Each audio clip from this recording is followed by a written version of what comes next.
এখানের বইগুলো একটু দেখছিলাম। আচ্ছা, আমি যেখানে দাঁড়িয়ে আছি, মানে আপনারাই বলুন তো কোথায় দাঁড়িয়ে আছি, একটু আশেপাশে আমি দেখাতে বলবো। এইখানে একটা লেখা আমি দেখতে পাচ্ছি, রোগীরা আমার অতিথি, অতিথি নারায়ণ, নারায়ণকে অভুক্ত রাখতে নেই। এই লেখাটার পর হয়তো বুঝেই গেছেন যে আমরা ঠিক কোথায় এসেছি। আমারও প্রথমে বিশ্বাস হচ্ছিল না। এটা একটা ওয়েটিং রুম, একটা ডক্টরস চেম্বার এবং তার ওয়েটিং রুম। একটা ওয়েটিং রুম যে এত সুন্দর হতে পারে আমারও জানা ছিল না। আমি জানি না আপনাদের জানা ছিল কি না। এখানে কফি রয়েছে, আপনারা কফি খেতে পারেন। লেখা রয়েছে অপেক্ষার একঘেয়েমি কাটাতে এক কাপ চা বা কফিতে চুমুক দিতেই পারেন। কফি, চা সব কিছু রয়েছে। উপরে আরেকটা সুন্দর জিনিস লেখা রয়েছে, ক্লিনিকে মন্দির নয়, মন্দিরে আমার ক্লিনিক। একদমই। এটা কি আপনাদের চেম্বার, ওয়েটিং রুম নাকি মন্দির? আপনাদের কি মনে হয়? এত কিছু দেখার পর আপনারা অবশ্যই কমেন্টে জানাবেন।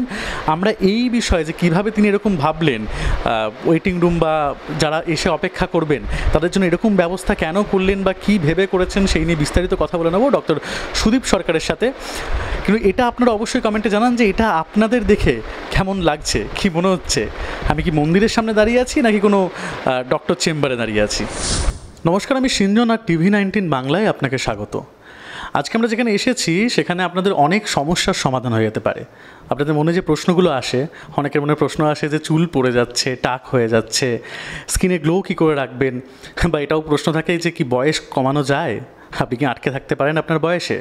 সেই সব সমস্যার বা প্রশ্নের উত্তর আজকে আমরা এখানে পেয়ে যাব। আমাদের সাথে আজকে আমরা পেয়ে গেছি ডক্টর সুদীপ সরকারকে। ধন্যবাদ। নমস্কার, থ্যাংক ইউ। আচ্ছা, প্রথমেই আমি যে প্রশ্নে আসবো সেটা হচ্ছে যে আমি ঢোকার সময় দেখলাম আপনার যে ওয়েটিং রুম, পেছনে যেখানে এসে বসেন, অদ্ভুতভাবে সাজানো। মানে সেখানে চিপসের প্যাকেট রয়েছে, কফি রয়েছে, এইরকম আমরা দেখতে পাই না কোথাও। এরকম চিন্তাভাবনাটা কার? এটা আমার প্রথম থেকে আমারই ইচ্ছে ছিল যে আমার বাড়িতে যারা আসবে সে যেন কোনো দিন না খেয়ে কিছু না যায়। অনেক দূর থেকে অনেকে আসে, তারা আমাকে এসে জিজ্ঞেস করে, স্যার এখানে কাছাকাছি কোথাও হোটেল আছে, আমি একটু লাঞ্চ করে আসি তাহলে। তো শেষ বয়সে আমার কাছে এসে এখানে বা আমার বাড়িতে কিছু না খেয়ে সে হোটেলে গিয়ে বা লাঞ্চ করে আসছে, এটা আমার কোথাও গিয়ে খারাপ লেগেছিলো। সে এসে যদি 1 ঘন্টা ওয়েট করে, তাকে যদি আমি একটা চায়ের কাপ, একটা বিস্কিট দিতে না পারি, তাহলে আমার মনে হয় না এই প্রফেশনটার কোনো মানে আছে। তো এই অর্থেই আমার তৈরি করা। খুব সুন্দর বললেন ইনি। এছাড়াও আরেকটা জিনিস দেখতে পেলাম যে এরকম কিছু কোটেশন রাখা হয়েছে যে এটা মন্দির, এটাই মন্দির, মানে আপনি মন্দিরেই এসেছেন, মানে এরকম কোটেশনগুলো বা সাজানো হয়েছে। দশম অবতারের ছবি কিন্তু আমি এসেই ঢুকে দেখতে পেয়েছি। দশম অবতারের 10টা ছবি কিন্তু প্রতি দেওয়ালে রয়েছে, এবং ঘড়িটাও আমি অবশ্যই যে ভিডিওগুলো আমরা নিয়েছি সেখান থেকে দেখাবো। বড় সুন্দর লাগছে। মানে এইভাবে প্ল্যানিং কি আপনারই? একদম, আমার প্রথম থেকে ইচ্ছা ছিল যে আমি যা এসছি, এখানে এসছি শ্রীকৃষ্ণ ভগবানের দয়ায়, তো তার মহিমায় আমি এখানে এসছি। যেটুকু পেয়েছি আমি খুব বেশি পেয়েছি, আমি বলবো যা পেয়েছি তার অনেক বেশি পেয়েছি। তো সেই অর্থে আমি যদি তার জন্য কিছু করতে পারি, তার যদি উপদেশ যদি আমি মানুষজনকে দিতে পারি, আমি জীবনটাকে সার্থক মনে করবো, আর কিছু না। তো সেটা সবাইকে দিয়ে আসাই আমার কর্তব্য, আর কিছু না। আরও একটা বিষয়ে তো আমরা বিভিন্ন প্রশ্নে যাব, বাট তার আগে যারা জানেন না আমরা আরেকটু ক্লিয়ার হয়ে নেওয়ার চেষ্টা করবো। ডার্মাটোলজিস্ট বা কসমোলজিস্ট এই বিষয়টা কী কী বিষয়ের মধ্যে পড়ে, মানে কী কী সমস্যার সমাধান এখানে এলে মানুষ পেতে পারে, এটা যদি একটু বলেন, তারপরে আমরা আরও বিস্তারিত যাব। ডার্মাটোলজিস্ট অ্যাকচুয়ালি দেখুন, MBBS-এর পরে একটা 3 বছরে আমাদের কোর্স হয়, যে পোস্ট ডিগ্রি যেটা, সেটাকে বলে আমার ডার্মাটোলজিস্ট বা MD-DVL। কসমেটোলজিস্ট টার্মটা নতুন এসছে। আগে আমরা ডার্মাটোলজিস্ট মানে চর্মরোগ বিশেষজ্ঞ বা দাঁত, হাজা, চুলকানি, এই টার্মটা নিয়েই আমরা সব বুঝতাম। এখন সৌন্দর্য ব্যাপারটাও তার সাথে অ্যাটাচ হয়েছে। কসমেটোলজিস্ট টার্মটা কিন্তু আলাদা টোটালি। এটা বিভিন্ন কোর্স করা হয়, বিভিন্ন ডিপ্লোমা করা হয়, এর সাথে কিন্তু ডাক্তারি কোনো সম্পর্ক নেই। এবার সমস্যাটা কী হচ্ছে, এখনকার দিনে কেউ ডার্মাটোলজিস্ট ডিগ্রিটা না অ্যাচিভ করেও তারাও কিন্তু কসমেটোলজিস্ট কিছু ফেলোশিপ বা সামথিং কিছু কোর্স করে তারা প্র্যাকটিস করছে। এটা পজিটিভ বা নেগেটিভ সেটার দিকে আমি যাচ্ছি না। এবার আমাদের কি হচ্ছে, আমরা যেমন ধরুন ডার্মাটোলজিস্ট প্র্যাকটিসটা করছি, তার সাথে সৌন্দর্য নিয়েও আমরা পড়াশোনা করছি, সেটাকে আমরা এগিয়ে নিয়ে যাওয়ার চেষ্টা করছি। সুতরাং অ্যাজ এ ডিগ্রি যদি বলেন, উই আর ডার্মাটোলজিস্ট MD-DVL, তার সাথে কসমেটোলজিস্ট, দ্যাটস ইট। ওকে। আরও একটা বিষয়, বাইরে কিছু মানুষের সাথে কথা বলছিলাম, তাদের মতামত এটাই যে তারা জানতেন যে এটা খুব কস্টলি, কিন্তু আপনার এখানে মানে এই জায়গাটাতে খুবই কম খরচায় বাকি সমস্ত ট্রিটমেন্ট হচ্ছে। মানে এইরকম ডিফারেন্সটা কেন যে আপনি এখানে বাকি জায়গায় কস্টলি, আপনার কাছে কস্টলি নয়? ডিপেন্ড করছে। এটা দেখুন, সত্যি কথা বলতে গেলে চেষ্টা করি যেন সবাই ট্রিটমেন্টটা পায়। ডার্মাটোলজিস্ট ট্রিটমেন্ট মানে বিশাল টাকার একটা বাজেট, সবার নাগালের বাইরে, সেটা যেন না হয় প্রথম থেকে আমার টার্গেট ছিল। এমন নয় যে প্রিমিয়াম সার্ভিস শুধু মানুষজন যারা বিশাল টাকা ইনকাম করে তাদের জন্যই, একদমই প্রথম আমার টার্গেটটা ছিলই না। সেকেন্ড হচ্ছে, যেহেতু আমার একটা নিজস্ব ক্লিনিক, কোথাও যদি আমি টাকাটা কমও রাখি আমার তাতে হয়ে যায়। এবার সমস্যাটা কী হয়, অন্য জায়গায় ক্লিনিক, যেটা বিভিন্ন কমার্শিয়াল প্লেসে ডক্টরের কিছু পার্সেন্টেজ থাকে, ক্লিনিক ওরিয়েন্টেশন একটা পার্সেন্টেজ থাকে, প্লাস স্টাফ ম্যানেজমেন্টে কিছু পার্সেন্টেজ থাকে, সেখানে কস্টটা কিন্তু বেড়ে যায়। সত্যি কথা বলতে কিন্তু এই পার্সেন্টেজগুলো অ্যাড করলে যে কোনো কিছুতেই আপনার কস্ট বাড়বে। সেখানে কিন্তু যেহেতু আমার পার্সোনাল ক্লিনিক এবং বাড়িতেই আমার সব কিছু, সেখানে আমি কস্ট কম রাখলেও আমার খুব একটা অসুবিধা হয় না, যাতে সবাই পেতে পারে, তার জন্যই এই প্রচেষ্টা। আচ্ছা, এই যে স্কিন গ্লো, মানে এটার জন্য প্রচুর ক্রিম, প্রচুর কিছু মার্কেটে রয়েছে, এরকম প্রচুর সাজেশন আসছে, প্রচুর ভিডিও ইনফ্লুয়েন্সার কি অনেক কিছু বলছে, আসল রহস্যটা কি, মানে একদম এটা জানাটা খুব দরকার। এই যে টার্মটা বলে না, glowing skin and fair skin, এই দুটোর মধ্যে আমরা গুলিয়ে ফেলি। আমাদের মাথায় চলে ফেয়ার স্কিন, ফর্সা হতে হবে, কিন্তু কিনি হচ্ছে গ্লোয়িং ক্রিম, ঠিক আছে? আলটিমেটলি ফেয়ার স্কিন বলে কিছু হয় না। এবার আমাদের বলা হয় যে এই ক্রিমটা মাখুন, আপনার মুখটা 7 দিনে ফর্সা হয়ে যাবে। বিভিন্ন ব্র্যান্ডের ক্রিম আছে যেটা ক্লেম করে খুব অল্প দিনের মধ্যে আপনার স্কিন খুব ফর্সা হয়ে যাবে, 2 থেকে 3টে, এমনকি দেখায়ও তাদের অ্যাডভার্টাইজ, 2 থেকে 3টে শেড আপনার ডাউন হয়ে যাবে। কালো রঙটাকে খুব ঘেন্না করা হয় আজকালকার দিকে। একটা কথা আমি বলতে চাই যে কালো রং বা ত্বকের রং কোনোদিন আমরা পরিবর্তন করতে পারি না। ভগবান যে কালারটা আমাদের দিয়ে পাঠিয়েছেন সেটা কোনোদিন সম্ভব নয় চেঞ্জ করা। মানুষ যে চেষ্টাটা করছেন সেটা কখনো চেঞ্জ করা সম্ভব নয়। শর্ট টাইমের জন্য কিছু ক্ষেত্রে কিছু প্রসিডিওর আপনাকে করতে পারে, কিন্তু সেটা কখনোই লং টাইমের নয়। এবার সমস্যাটা কী হয়, কিছু ক্রিমের মধ্যে স্টেরয়েড এবং হার্মফুল কিছু কেমিক্যাল থাকে, যেগুলো খুব শর্ট টাইমে স্কিনের মধ্যে আপনার ব্রাইটনিং এফেক্ট এনে দেবে, সো কল্ড ফেয়ারনেস এনে দেবে, কিন্তু সেটা খুব হার্মফুল। পেশেন্ট সেটাকে ছাড়তে পারে না, ইটস লাইক অ্যাডিকশান হয়ে যায়। যেমন ধরুন আমরা স্মোকিং বা ড্রিঙ্কিংয়ে অ্যাডিক্টেড হয়ে পড়ি, সেম লাইক দিস। পেশেন্ট দেখবেন, জিজ্ঞেস করে দেখবেন যারা শহরতলিতে আছে, ম্যাক্সিমাম পেশেন্ট কিছু কিছু প্রোডাক্ট, আমি নাম নিচ্ছি না, সেগুলো লং টাইম ইউজ করে আসছে, বন্ধ করতে যাচ্ছে, তার সাইড এফেক্ট দেখা দিচ্ছে, আবার দোকান থেকে সেম ক্রিমগুলো কিনে নিয়ে আসছে। এইখানেই আমি বলবো কখনো এগুলো করা উচিত নয়। ভগবান যেটা দিয়ে পাঠিয়েছে স্কিন কালার, আপনি কোনো দিন চেঞ্জ করতে পারবেন না। গ্লোয়িং হতে পারে, তার পিছনে অনেক কিছু আছে, সেটা নিয়ে আমি পরে বলবো, কিন্তু ফেয়ারনেসটা কিন্তু কখনোই আসবে না। ভুলভাল কোনো ক্রিম হঠাৎ করে জাম্প করবেন না, এতে স্কিনের ক্ষতিই হবে, লাভ হবে না। মানে এইটা কিন্তু একটা খুব গুরুত্বপূর্ণ কথা বললেন যে আপনার স্কিনের রং কিন্তু পাল্টাতে পারে না, মানে যেটা রয়েছে সেখান থেকে কিছু ডেভেলপ হতে পারে, কিছু ভালো হতে পারে, কিন্তু বাকি যে অ্যাড বা যে সমস্ত বার্তা আপনাকে যে পৌঁছাচ্ছে তাতে কিন্তু উল্টে আপনার ক্ষতিই হবে একদমই। আর স্কিন গ্লো নিয়ে যেটা আপনি বললেন, সেই বিষয়ে যদি একটু বিস্তারিত বলেন যে তাহলে কীভাবে স্কিন গ্লো করতে পারে যদি কোনো ক্রিম ইউজ না করা হয়, বা পদ্ধতি রাখি। একদম, স্কিন গ্লো আর ফেয়ারনেসের মধ্যে একটু আগেই বললাম যে ফেয়ারনেস কিন্তু আনা সম্ভব নয়, গ্লোয়িং স্কিনটা পাওয়া সম্ভব। এবার লোকে ভাবে যে গ্লোয়িং স্কিন মানে কিছু আমাকে অ্যাপ্লাই করতে হবে, কোনো ক্রিম বা কোনো ফেসিয়াল করতে হবে বা এনি কাইন্ড অফ সিরাম আমাকে অ্যাপ্লাই করতে হবে, আগে না, এটা কিন্তু একদমই নয়। স্কিন কেয়ারটা বেসিক থাকলেই হবে, তার সাথে আপনাকে কিন্তু ডায়েট এবং এক্সারসাইজ, এই 3টে জিনিসই আপনাকে মেনটেন রাখতে হবে, নাহলে কিন্তু কোনো দিন আপনি গ্লোয়িং স্কিন পাবেন না। আপনি ধরুন সকালে খুব দামি দামি স্কিন কেয়ার প্রোডাক্ট ইউজ করছেন, বিকালে গিয়ে ফেসিয়াল করে আসছেন, রাতের বেলা মোমো আর বিরিয়ানি খেয়ে ঘুমিয়ে পড়ছেন, কোনো দিন কিন্তু ভালো স্কিন পাবেন না। রাতে আপনার লেট নাইট ওয়ার্ক হচ্ছে, দুপুরবেলা আপনি চা বা বিস্কিট খেয়ে আপনার লাঞ্চ কমপ্লিট করছেন, জলের অ্যামাউন্ট হয়তো 1 লিটারের বেশি নয়, বা স্মোকিংটা আপনার 1 প্যাকেটের বেশি হয়ে যাচ্ছে, স্কিন কোনো দিন ভালো হবে না। মানে সব কিছু মেনটেন একসাথে করতে হবে, কিন্তু এটা তো খুব সত্যি কথা, এইরকম মানুষের এখন যে জীবনে ব্যস্ততা, এর মধ্যে এত কিছু মেনটেন মানুষ করতে পারছে না, সম্ভব নয়। কিন্তু বেসিক জায়গাটা তো ঠিক করতে হবে, আপনাকে জানতে হবে যে কোনগুলো আমার লাইফে চাই না, অন্তত যেগুলো আপনি করতে পারছেন না, যেগুলো হার্মফুল সেগুলো তো বাদ দিন। লাইক আপনি স্মোকিংটা বাদ দিতে পারেন, ড্রিঙ্কিং বাদ দিতে পারেন, যেগুলো খারাপ খাবার বলবো না, যেগুলো খেলে স্কিনের ক্ষতি হয় সেগুলো আপনি বাদ দিন, অন্তত সেই জায়গাটা থেকে আপনি তো মানে চলে আসবেন ঠিক করে। তারপরে আপনি চেষ্টা করুন। এক্স্যাক্টলি, আপনি এক্সারসাইজ করার সময় পাচ্ছেন না, দ্যাটস ওকে, করতে বলছি না, কিন্তু অ্যাটলিস্ট জাঙ্ক ফুডটাতে আমরা অ্যাভয়েড করতে পারি, তারপরে সময় করে আপনি এক্সারসাইজ করুন, তার তো কোনো সমস্যা নেই। নিয়ম মেনে চলাটা একমাত্র পথ হচ্ছে স্কিন গ্লোয়িংয়ের। তার সাথে স্কিন কেয়ার অবশ্যই, আমি স্কিন কেয়ারকে যদি আমি পয়েন্ট হিসাবে ভাগ করি, 30% আপনার স্কিন কেয়ার, 30% আপনার এক্সারসাইজ, 60% 40% আপনার ডায়েট।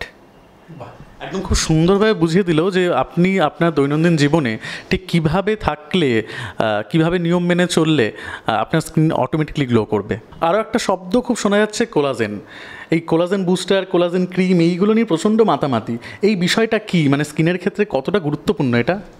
হ্যাঁ, কোলাজেন দেখুন বেসিক্যালি প্রোটিন মলিকিউল, যেটা স্কিনের একটা বিল্ডিং ব্লক। তো এখন তো অবভিয়াসলি মার্কেটিংয়ের যুগ, যে কোনো কিছু মলিকিউল আগে আবিষ্কার হলেই বা সেটা যদি মার্কেটিংয়ের সময় সামনে চলে আসে, সেটা নিয়ে বিভিন্ন প্রোডাক্ট বেরোয়। আগে কোলাজেন খাওয়ার জন্য বেরিয়েছিল, এখন ক্রিম থেকে শুরু করে ইঞ্জেকশন সমস্ত কিছু বেরিয়ে গেছে। অনেক কোম্পানি অনেক কিছু বেরিয়েছে। দেখুন, কোলাজেন ওইভাবে কিন্তু স্কিনে ইনসার্ট করে না। টু সাম এক্সটেন্ট আপনার ডায়েটারি কোলাজেন হেল্প করে, সেটা কিন্তু মানে লাইক টপিংস। আপনার যদি ধরুন রান্নাটা ভালো হয়, উপরে ধনে পাতা বা একটু লঙ্কার গুঁড়ো বা একটু চাট মশলা দিয়ে দিলে খেতে ভালো লাগবে খাবারটা, কিন্তু খাবারটাই যদি খারাপ হয়, উপরে আপনার ধনে পাতা দিলে কিন্তু ভালো লাগবে না। ইটস লাইক দ্যাট, আপনার প্রথম থেকে সব কিছুই খারাপ, লাইফস্টাইল খারাপ, আপনি স্কিন কেয়ার কিচ্ছু করছেন না, smoking, drinking, late night sleep, সব কিছুই আপনার খারাপ, সেখানে আপনার কোলাজেন কোনো কাজই করবে না। আইডিয়ালি 1 স্কুপ ডে খেলে বেটার কাজ করে, কিন্তু সেটা কখনোই কিন্তু সোললি কাজ করবে না। আপনার স্কিন কেয়ারের সাথে, ডায়েটের সাথে এক্সট্রা যদি অ্যাড অন কিছু করতে চান, কোলাজেন সত্যিই ভালো কাজ করে। কোলাজেন স্কিনের বিল্ডিং ব্লক, সেটা যদি মেনটেন রাখতে চান, intake better rather than any kind of cream, serum বা অন্য কিছু যদি মলিকিউল আবিষ্কার হয়ে থাকে, তার থেকে ইনটেক করাটা বেটার। কিন্তু আগে আপনি বেসিক জায়গাটা ঠিক করবেন, তার আগে কিন্তু কখনোই আপনার কোলাজেন নেওয়া উচিত নয়। এরকম অনেক ক্রিম মানুষ ব্যবহার করছে, তারা অ্যাড দেখছে, জানছে, ব্যবহার করছে, তাতে কি আদৌ কিছু লাভ হচ্ছে? লাভ হচ্ছে না। কোলাজেন অত সহজে আপনার স্কিনের মধ্যে ইনসার্ট করবে না, মানে শুধু ইউজ করাই হচ্ছে, আর কিছু হচ্ছে না। যে ফাংশনের জন্য আপনি ইউজ করতে চাইছেন, সেটা কখনোই পসিবল নয়। ওটা আপনাকে নয় ইনটেক করতে হবে। কিছু ক্ষেত্রে ইনজেক্টেবলস কিছু পাওয়া যায়, সেটা আলাদা ব্যাপার, কিন্তু ক্রিম, সিরাম বা any kind of topical formulation কোলাজেনে কোনোদিনই লাভ হয় না। আচ্ছা, গ্লুটাথাইন এটা মানুষকে ফর্সা করে দিচ্ছে, এরকম অনেক ইঞ্জেকশন, ক্রিম, ট্যাবলেট, অনেক কিছু আমরা মার্কেটে দেখতে পাচ্ছি। এই যে আবার একটা নতুন শব্দ, যদিও এগুলোর সাথে মানুষ এখন পরিচিত, কিন্তু মানে এটা কি ফর্সা করে দিচ্ছে মানুষকে? না, একদমই না। তাহলে এটা রুটে যাচ্ছে কিভাবে, বা কী করছে এই গ্লুটাথাইন? অ্যাকচুয়ালি মলিকিউলটা সেল করা হয়। দ্য থিং ইজ, আমি কখনোই কোনো মলিকিউল নিয়ে এগেনস্টে বলছি না, কিন্তু একটা মিথ মাথা থেকে বার করতে হবে যে গ্লুটাথাইন মলিকিউলটা কখনোই কিন্তু আপনার ফর্সা করতে পারবে না। গ্লোয়িং স্কিন এবং ফেয়ার স্কিন, একটু আগেও যেটা বললাম যে আপনি গ্লুটাথাইন একটা অ্যান্টিঅক্সিডেন্ট, যেটা আপনার লিভার বা আপনার শরীরে গিয়ে অক্সিডেন্টের অ্যামাউন্টটা কমিয়ে দিয়ে স্কিনকে কোথাও গিয়ে একটু গ্লোয়িং করতে হেল্প করে। অ্যান্টিঅক্সিডেন্টের কাজ হচ্ছে প্রো অক্সিডেন্টকে কমানো, সেখানে আপনার টু সাম এক্সটেন্ট পিম্পলসের অ্যামাউন্ট কমতে পারে, স্কিন কখনো গ্লোয়িং ফেস করতে পারে। Injection and to some extent আপনার ট্যাবলেট কিছুটা ফেয়ারনেস ক্রিয়েট করে, বাট সেটা কিন্তু টেম্পোরারি, সেটা কখনোই কিন্তু ওই যেটা মাথায় মিথ থাকে যে 2টো শেড বা 3টে শেড আপনার ডাউন হয়ে যাবে, কখনো নয়। বা আমাদের যদি শ্যামবর্ণ কারো হয়, তাকে ফর্সা করে দেবে, বা কেউ যদি একটু কালো হয়ে থাকে, তাকে ফর্সা করে দেবে, কখনোই নয়, সম্ভব নয়। আর সবচেয়ে নেগেটিভ পয়েন্ট হচ্ছে গ্লুটাথাইন, নেগেটিভ বলবো না, যে আপনার যতদিন আপনি গ্লুটাথাইন ইউজ করবেন ততদিনই কিন্তু রেজাল্ট। আর এই নেগেটিভ পয়েন্টটাও জানা দরকার, কারণ অনেক মানুষ বেশি পরিমাণে ব্যবহার করে ফেলছেন, বেশি ট্যাবলেট, বেশি ক্রিম, বেশি ইঞ্জেকশন, এটার তো একটা নেগেটিভ দিক অবশ্যই আছে। হ্যাঁ, থাকবে। আপনি সমস্ত কিছুরই ওভারডোজে আপনার সাইড এফেক্ট থাকবে। লিমিটেড ডোজে যদি আপনি গ্লুটাথাইন নেন, অবভিয়াসলি এফেক্ট পাবেন, সেটা লিমিটেড টাইম পর্যন্ত। এটা মাথায় রাখতে হবে, কখনোই কিন্তু পার্মানেন্ট রেজাল্ট নয়। গ্লুটাথাইন আপনি ট্যাবলেট নিচ্ছেন, কোনো টার্গেট রয়েছে, আপনি ট্যাবলেট নিন বা ইঞ্জেকশন নিন, যেটা আপনার কমফোর্টেবল লাগবে নিন, কিন্তু সেটা যদি বন্ধ হয়ে যায়, আবার কিন্তু আগের জায়গায় আসবেন, সেটা কিন্তু মাথায় রেখে করা উচিত। আচ্ছা, এগুলো ব্যবহারের জন্য কি ডাক্তারের পরামর্শ নেওয়া উচিত? অবশ্যই, সবার ক্ষেত্রে নয়, কিছু কিছু মানুষের ক্ষেত্রে কন্ট্রা ইন্ডিকেটেড রয়েছে, একদম ইউজ করা উচিত নয়। পরামর্শ করেই গ্লুটাথাইন নেওয়া উচিত এবং টার্গেট রাখা উচিত যে আমি এতদিন পর্যন্তই খাবো, নাহলে কিন্তু সাইকোলজিক্যাল ডিপেন্ডেন্স আছে। যেমন ধরুন আপনি খাওয়া শুরু করলেন, অবভিয়াসলি টেক্সচার আপনার ইমপ্রুভ করবে এবং স্কিন গ্লোয়িং আসবে, তখন আপনি ছাড়তে পারবেন না, মনে হবে সমস্ত কিছু আমি নেশাগ্রস্ত হয়ে যাবেন, যে ঠিক আছে আমার স্কিনটা তো আগের থেকে বেটার লাগছে, গ্লোয়িং হচ্ছে, আমি সমস্ত কিছু বাদ দিয়ে সমস্ত টাকা আমি গ্লুটাথাইন কেনার জন্যই আমি খরচা করি। সেই জিনিসটা কখনোই দরকার নয় বা ভালো নয় আমি বলবো। তো সেটা ভেবে চিন্তে জাম্প করা উচিত। এর জন্য আমি সব পেশেন্টকে একটা কথাই বলি, আপনি আগে টার্গেট ডিসাইড করুন যে সামনে আপনার কোনো ইভেন্ট রয়েছে, বিয়ে রয়েছে, প্রি ওয়েডিং রয়েছে বা কোনো অকেশন রয়েছে যার জন্য আপনি প্রিপারেশন নিচ্ছেন, দেন প্ল্যান ফর ইউর গ্লুটাথাইন। মানে সাময়িক সময়ের জন্য। এক্স্যাক্টলি, অলওয়েজ সাময়িক সময়। একদম বেশ নতুন তথ্য আমরা জানতে পাচ্ছি, মানে অনেক মিথ যেগুলো ভেঙে যাওয়া দরকার, না হলে হয়তো নেগেটিভ এফেক্ট পড়বে আপনার জীবনে, সেগুলো কিন্তু জানতে পারছি আমরা এই প্রশ্নগুলোর মাধ্যমে। বোটক্স, ফিলার ট্রিটমেন্ট, এরকম অনেক নাম আমরা শুনতে পাই। এই দুটোর মধ্যে আসলে পার্থক্যটা কি? আচ্ছা, এই দুটোর মধ্যে পার্থক্যটা কি, মানে কোনটা কার জন্য বা এত ডিমান্ড কেন এই বিষয়গুলোর? দেখুন, এজিংটাকে না গ্রেসফুলি করা উচিত। মানুষ চায় বয়স হোক, সব কিছুই ঠিকঠাক হোক, কিন্তু সেটা গ্রেসফুলি হয়। ড্রাস্টিক্যালি কেউ কোনো কিছু চেঞ্জেস নিতে পারে না, সবার ক্ষেত্রেই তাই। সাপোজ ধরুন আপনার বয়স 30, আপনার স্কিন টেক্সচার যদি 40 বছরের মতন হয়, তাহলে কিন্তু আপনার দেখতে ভালো লাগবে না এবং কনফিডেন্সটাও ডাউন হবে। এই বয়সটাকে ধরে রাখার যদি কোনো কিছু শর্টেস্ট উপায় থাকে, সেটা কিন্তু বোটক্স এবং ফিলার। দুটোর মধ্যে আলাদা কম্পাউন্ড, আলাদা মলিকিউল রয়েছে। বোটক্স হচ্ছে একটা নিউরো মডিউলেটর, যেটা আপনার মাসেলটাকে রিল্যাক্স করে। সাপোজ আপনার স্ট্যাটিক লাইন এবং ডাইনামিক লাইন থাকে, ঠিক আছে?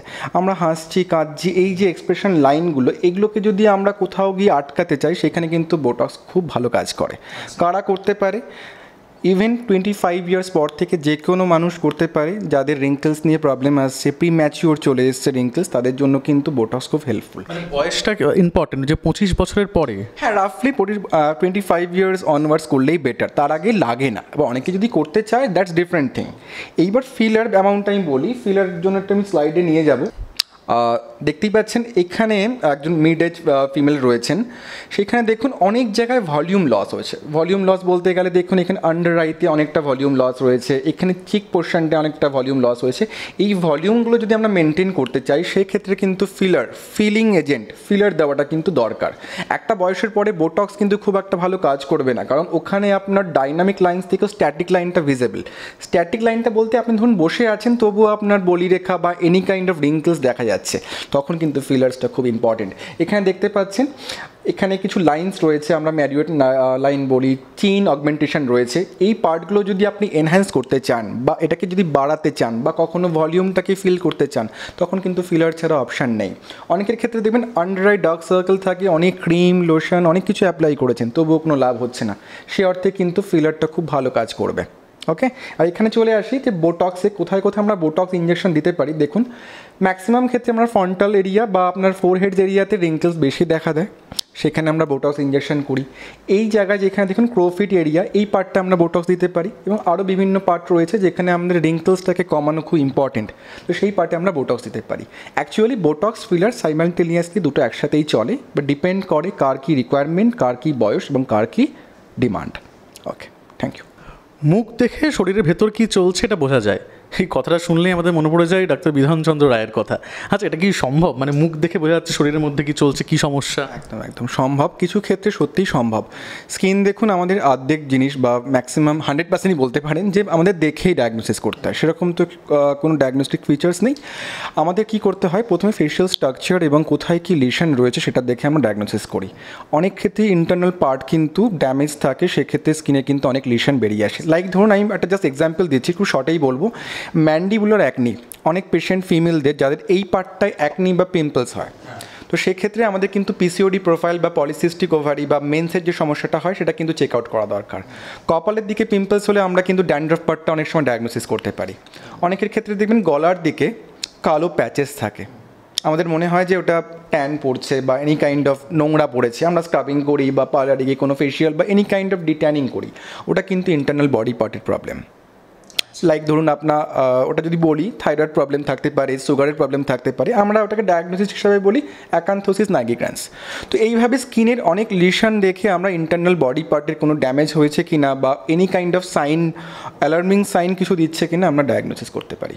তো অবশ্যই স্কিনকে নেগলেক্ট করা উচিত না, শুধু স্কিন না, হেয়ার অ্যান্ড বাকি পার্টগুলো আমি বলবো যে এটা একটা অ্যালার্মিং সাইন যে ইন্টারনাল বডি পার্টে কোনো ড্যামেজ হচ্ছে কি না, সেটা প্রথম থেকেই ডায়াগনোসিস করে ট্রিটমেন্ট করা উচিত। মানে শুধু মুখের সৌন্দর্য রাখতে গেলে মানে মানুষ সেটা নিয়ে চিন্তিত আর কি, গোটা শারীরিক দিক থেকে তাকে সুস্থ থাকতে হবে, শরীরের প্রতিটা পার্টকেই তাকে ঠিক রাখতে হবে যাতে ক্ষতি না হয়। একদম প্রত্যেকটা পার্ট আপনার ঠিক না থাকলে আপনার স্কিনে কেন আপনার হাইড্রেশন মেনটেন থাকবে? স্কিন হচ্ছে সবচেয়ে ডিপ্রাইভড অর্গান, সমস্ত অর্গান আপনার ব্লাড সাপ্লাই পাওয়ার পরে লাস্টে গিয়ে স্কিন পায়, তো অবভিয়াসলি আপনার সমস্ত অর্গান যদি ভালো থাকে তবেই গিয়ে আপনার স্কিন ভালো থাকবে। তো অবশ্যই ইন্টারনাল পার্টকে খেয়াল রাখা উচিত।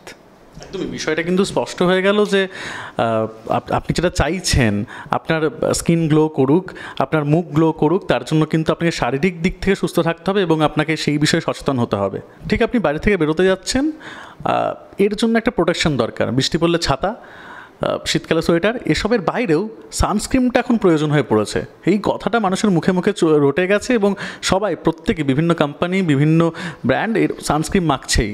আচ্ছা, এই সানস্ক্রিনের বিষয়টা কি, মানে এটা মাখাটা প্রয়োজন, কি লাভ হতে পারে এতে? সত্যি কথা বলতে গেলে আগেকার দিনে কিন্তু এত কিছু ছিল না। সানস্ক্রিন কি আমাদের মা ঠাকুমাকে জিজ্ঞেস করলে তারা বলতেও পারবে না। মুখে সেই নিহার বা শালিমারের নারকেল তেল দিয়েই কিন্তু তারা বেরিয়ে পড়তো। তখনকার দিন ছিল আলাদা। তখন এত পলিউশন ছিল না, এত যানজট ছিল না, এত স্ট্রেস ফ্যাক্টরও ছিল না, রাতে মোবাইলও ছিল না, আর ল্যাপটপে কাজও ছিল না। সকালবেলা 9টার সময় থেকে আপনার বিকেল 5টার মধ্যে সমস্ত কাজ শেষ। এখন যত দিন যাচ্ছে আপনার প্রোটেকশন পাওয়ারটাও বাড়াতে হবে। ঘোর কলিযুগ আর কি বলতে গেলে। তো সেক্ষেত্রে আপনাকে বাইরে বেরোনোর সময় আপনাকে মিনিমাম সানস্ক্রিন একটা মেখে বেরোনো উচিত, সে যে ব্র্যান্ডই হোক, আপনার যেটা পছন্দ। এবার সানস্ক্রিনের সমস্যাটা কী হয়, অনেক ব্র্যান্ড চলে এসছে, অনেক ফ্লেভার চলে এসছে। এখন সানস্ক্রিনের মধ্যেও আমরা সব ফল সবজি খুঁজি, সানস্ক্রিনের মধ্যে ওয়াটারমেলন, পমগ্রানেট এগুলো সব খুঁজি। তো আলটিমেটলি ভুলে যাই যেটা রিঅ্যাপ্লিকেশন করা দরকার এবং আপনাদের কিছু কিছু বেসিক ফ্যাক্টর দেখে নেওয়া উচিত। আমি ব্র্যান্ড স্পেসিফিক বা টেক্সচার স্পেসিফিক বলছি না। 3টে জিনিস আপনারা দেখবেন, টেক্সচারটা একবার দেখে নেবেন আপনার যেটা সুইটেবল। কেউ লিকুইড পছন্দ করে, কেউ ম্যাট পছন্দ করে, কেউ টিন্টেড পছন্দ করে, 1 নম্বর। 2 নম্বর হচ্ছে SPF অ্যাটলিস্ট যেন মোর দ্যান 30 বা 50 হলো, দ্যাটস এনাফ। এবং PA++। এই 3টে ফ্যাক্টর দেখে নিয়ে যেটা আপনার ভালো লাগে সেটা মাখুন। আচ্ছা, এই যে 3টে বললেন, মানে এটা কি মানুষ চুজ করে নেবে যে তার কোনটা পছন্দ, মানে লিকুইড না কি হবে সেটা? একদম, মানুষ যেটা ভালো লাগবে সেটাই। আগে এত টেক্সচার ছিল না, মানে আজ থেকে আমি ধরুন 10 বছর আগেকার কথা বলি, একটা ম্যাট ফিনিশ ছিল এবং লিকুইড ফিনিশ ছিল। এখন যত দিন যাচ্ছে পেশেন্টের চয়েস বাড়ছে। Powder sunscreen, tinted sunscreen, matte, stick, বিভিন্ন রকম বেরিয়েছে। আমি ওল্ড জেনারেশন যেটা সানস্ক্রিন রয়েছে সেটাতে আমি স্টিক থাকতে চাইছি। সেই ওল্ড জেনারেশন সানস্ক্রিন যদি আপনি রিপিটেডলি মাখেন 10 বছর, আপনার স্কিন ইমপ্রুভ হতে বাধ্য। এবং আপনার বয়সের ছাপ যদি কমাতে চান, সানস্ক্রিনের বিকল্প কিচ্ছু নেই, আর রিপিটেশনটা দরকার। আচ্ছা, এটা তো বটেই। এই রিপিটেশনের কথা আর একটা উঠে আসে, এরকমটা প্রচার করা হয় যে SPF 50 হলে আপনি 4 ঘন্টা, মানে ধরে নিচ্ছে একটা প্রোটেকশন পাচ্ছেন, 90 হলে আপনি 10 ঘন্টা প্রোটেকশন পাচ্ছেন, এরকম কিছু একটা। এক্স্যাক্টলি ফিগারটা আমি জানি না, আমি জাস্ট বলছি এরকম কি, এটা কি সত্যি? না, ওরকম কোনো ব্যাপার নয়। এবার দেখুন, ওয়াটার রেজিস্ট্যান্ট কিছু মলিকিউল থাকে, সেটা আমি কখনোই অস্বীকার করব না। সেখানে কিছু হয় সোয়েট রেজিস্ট্যান্ট বা ওয়াটার রেজিস্ট্যান্ট, সেখানে SPF পাওয়ারটা একটু বেশি থাকে, সেটা লং লাস্টিং করে। কিন্তু SPF আপনার 50 বলে আপনি 10 ঘন্টা পরে মাখবেন বা 10 ঘন্টা আপনার সাপোর্ট দেবে, তা কিন্তু একদমই নয়। রিপিটেশনটা দরকার। যে কোনো সানস্ক্রিন আপনার 3 থেকে 4 ঘন্টার পরে নিউট্রালাইজ হবেই, আপনাকে রিপিট মাখতেই হবে, আদারওয়াইজ কিন্তু কোনো দিন কাজ করবে না। এবার সমস্যাটা কী হয়, SPF 30 এবং 50 এই দুটোর মধ্যে মার্জিনে অনেক গ্যাপ থাকে। Margin in the sense price মার্জিনে। অনেকে ধরুন সেম ব্র্যান্ডেরই আপনি 30 SPF কিনলেন বা 50 কিনলেন, অনেকটা প্রাইস। আমি সেখানে আপনি স্টাডি সার্চ করে দেখবেন যে কখনো আপনি দেখবেন যে প্রোটেকশন পাওয়ার যদি দেখেন, যে 96 কি 97 হচ্ছে আপনার SPF 30 সানস্ক্রিন ইউজ করলে, আর হয়তো 2%, ম্যাক্সিমাম যদি 96 হয়, SPF 50-তে আপনার 98 কি 99। তো সেখানে 2%-এর জন্য আপনার এক্সট্রা যদি মনে হয় 300 টাকা এক্সট্রা দিয়ে আপনি 2% পারচেস করবেন, দেন ওকে, নো ইস্যু। আদারওয়াইজ আপনি 30 SPF-ই আপনি দুবার করে মাখুন। এবার ধরুন যে SPF 50 সকালে একবার মেখে বেরিয়ে যাচ্ছে, সে বেশি বেনিফিশিয়াল এফেক্ট পাচ্ছে নাকি যে 30 বারবার মাখছে? অবভিয়াসলি চয়েস আপনার। মানে এটা কিন্তু এইরকম তথ্য, মানে আমি জানি না, মানে দর্শক সত্যি খুব খুশি হবে এই তথ্যগুলো এভাবে জেনে, কারণ দামের তো একটা ব্যাপার থাকেই। সেই পার্থক্যটা বা বিষয়টা কতটা এইভাবে বোঝানোর জন্য সত্যি, মানে আপনারা লিখবেন যে আপনারা এগুলো জানতেন কিনা কমেন্ট বক্সে। আর একটা বড় সমস্যা, সেটা হচ্ছে চুল নিয়ে সমস্যা। কারো টাক পড়ে যাচ্ছে, এখন তো দেখা যায় প্রতিটা মানুষের চুল পড়ে যাচ্ছে, এই অভিযোগ সবার কাছে। হয়তো এটা নিয়ে কথা বলতে গেলে আরও একটা এপিসোড করতে হবে, কিন্তু সংক্ষেপে যদি কিছু বলা যায়, মানে এই বর্তমান সময়ে দাঁড়িয়ে প্রত্যেকের প্রায় চুল নিয়ে সমস্যা, এটা ধরে নেওয়াই যায়। যাকেই দেখা হচ্ছে তারই চুল পড়ছে, সবারই টাক পড়ে যাবে এই ভয়। মানে এটা এই সময় দাঁড়িয়ে কেন? পলিউশন না, কারণটাকে, ট্রিটমেন্টই বা কী হতে পারে এটা? চুল নিয়ে কেউ স্যাটিসফাইড নয়। কাকে জিজ্ঞেস করবেন, সেই বলবে আমার আগে চুলটা ভালো ছিল। এখন যদি 5 বছরের বাচ্চাকে জিজ্ঞেস করেন, তাকেও বলবে হ্যাঁ আমার আগে চুলটা ভালো ছিল। তো চুলের সমস্যা অনেক। তো সংক্ষেপে যদি আমি বলতে চাই, 3-4টে মেন সমস্যা আমি আইডেন্টিফাই করব। 1 নম্বর হচ্ছে ধরুন কিছু জেনেটিক্যাল হেয়ার লস থাকে, যেটা আপনার কোনো দায়ী নেই এবং সেটা কিছুটা জেনেটিক থেকেই আসছে। 2 নম্বর, কিছুটা টেলোজেন ইফ্লোভিয়াম বলি, বা সেখানে আপনাদের ব্লাড সাপ্লাই মানে হেয়ারে ব্লাড সাপ্লাই কমে গেল বা ভিটামিন হরমোনসগুলো কমে গেল, সেক্ষেত্রে একটা ভালো রকম হেয়ার ফল হয়। 3 নম্বর যদি আমি বলি, মেজর ডিজিজ সবার থাকে ড্যান্ড্রাফ বা সেবোরিক ডার্মাটাইটিস আমাদের ভাষায় বলি। 3টে কারণ, এই 3টে কারণে কিন্তু আপনার কিউরেবল।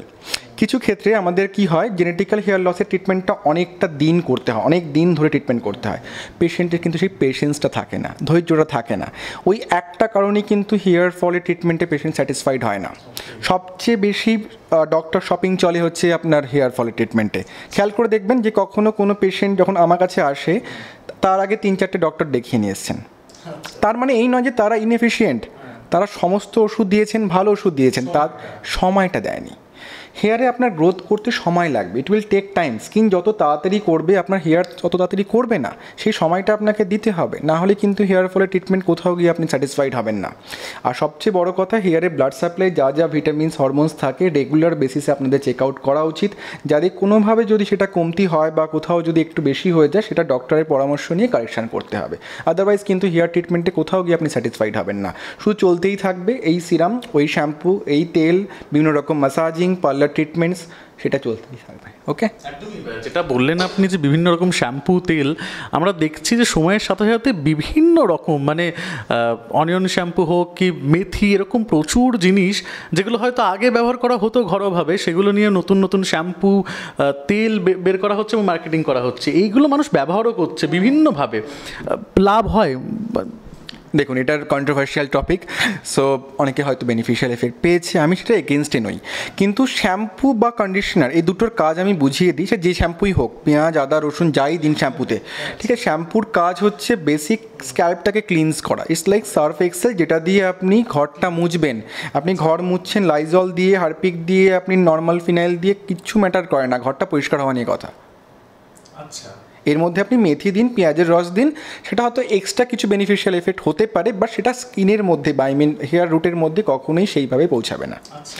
কন্ডিশনারটা কাজ করে টু সাম এক্সটেন্ট স্কিনের হেয়ারের আপনার আউটার পার্ট, যেখানে আপনার ফ্রিজি হয়ে যাচ্ছে, প্রোটিন কন্ডিশনার দিলেন, লিভ অন কন্ডিশনার দিলেন। অনেক সময় আমরা কি করি, বাইরে বেরোই, ফ্রিজি হয়ে যায়, হেয়ারটা খুব রাফ হয়ে যায়, সেক্ষেত্রে কন্ডিশনার বা হেয়ার স্পা এইগুলো কিন্তু বেশ কাজ করে।